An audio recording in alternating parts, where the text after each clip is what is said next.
mo sobra ka. Nakatatak sa isip kong ngiti sa'yong mukha. Naku, ano ba yan? Puro ganyan na lang. Wala ka nang alam gawin kundi magparamdam. Hindi ko na alam, ano pa dapat ang iisipin ko, o dapat ba na wag na lang? Tuwing gabi ka lang nagte-text, maki-message ko walang effect.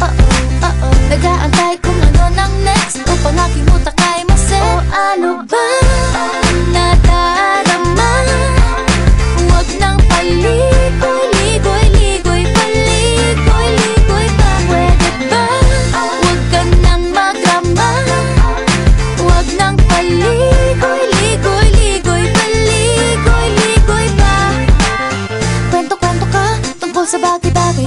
Pag-usapan namin natin tayo medyo bagay. Ngunit mabagal ka, di mo maisipin sa bagay. Kunting tiis na lang, malapit na akong magbabay. Ano ka ba naman? Ganyan-ganyan na lang. Wala ka lang alam gawin kundi magparamdam. Hindi ko na alam,